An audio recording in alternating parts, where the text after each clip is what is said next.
Hello class, good morning. So our topic for today is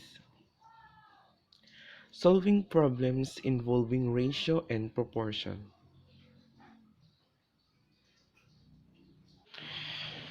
So here is our first example. The ratio of salad dressing to salad oil is 100 to 60. So what if 200 to n? So let's find the value of n to make these two ratio proportion. So we have here salad dressing 100, then 200. So as you can see, it just multiply to 2. 100 times 2 is 200.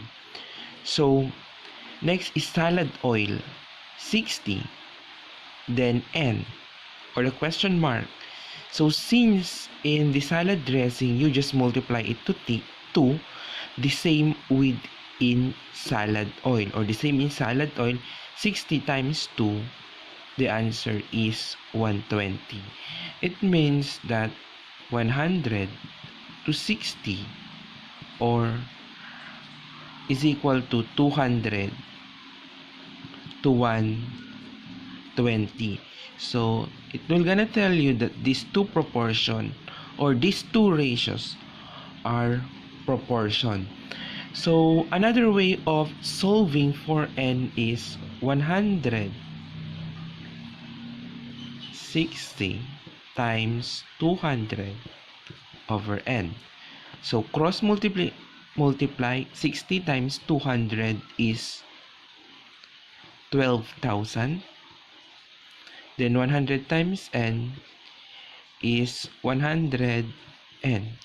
So to get the value of n, multiply both sides by 100. N is equal to 120. So let's proceed. Direct proportion if the quantities increase or decrease on the same time. So we can use direct proportion in converting monies, for example dollars to peso. So we have here $1 is to 53.47. It means that $1 is equal to 53.47 pesos. What if we have $200? So probably the value of this one will increase because from $1 is 53.47, then 200 times 53.47 to get the value of n, or the value of $200 in peso. So I've solved here 53.47 times 200, bring down 0, 2 times 7 is 14, carry 1, 2 times 4, 8 plus 1, 9, 2 times 3 is 6, 2 times 5 is 10. So you can observe that we have two decimal places here. So we need to move the two decimal, or we need to move two places to the left, 1, 2. So the value of 53.47 times 200 is 10,694. So the value of n is 10,694. Another example, mother can buy 3 pieces of cheese roll for 126 pesos.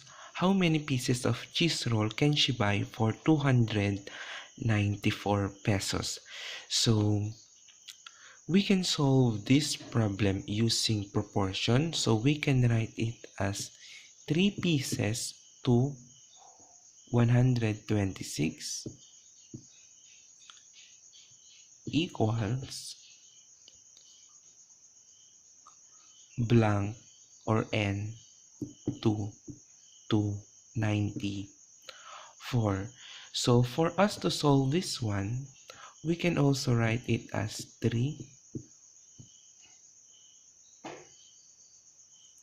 is equal to n to 94.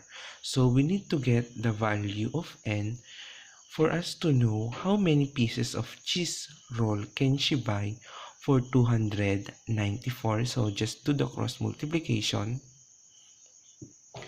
294 times 3. So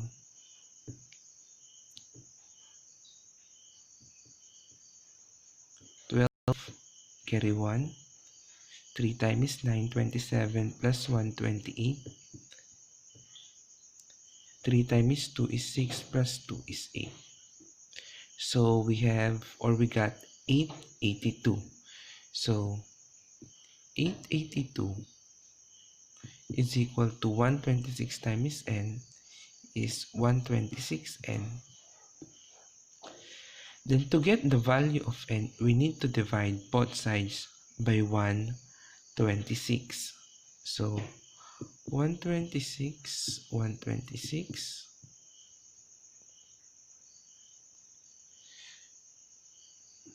We can cancel this one. Anyway, 126 divided by 126 is 1. So let's write n. The next is 882 divided by 126. If we're going to divide this one, the quotient would be 7.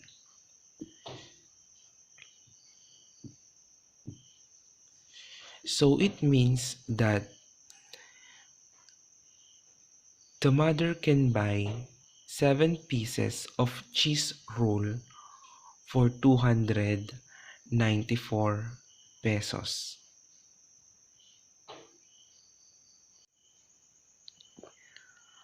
A large Hawaiian pizza is cut into 8 slices. If a whole costs 350, what is the unit cost of a slice of pizza? So in order for us to answer this one, we can write it as 8 slices to 350 is equal to, since we talk about unit cost, it means it talks about one slice is to blank, or the value of one slice. So how can we get this one? So for us to get the value, just simply divide 350 to 8. So this one is our solution. So 350 divided by 8, 35 divided by 8 is 32. 35 divided by 8 is 4. 4 times 8 is 32. Then subtract, the answer is 3. Bring down 0. So 30 divided by 8 is 3 times 8, 24. Then subtract, the answer is 6. Then add 0. So it means that you will point, or you will put a decimal point here when you add 0. So 60 divided by 8 is 7. 7 times 8 is 56. Subtract, the answer is 4. Add another 0. 40 divided by 8 is 5. 5 times 8 is 40. So 0. So the quotient is 43.75. It means that the unit cost of a slice of pizza is 43.75. Or you can also write it as this one.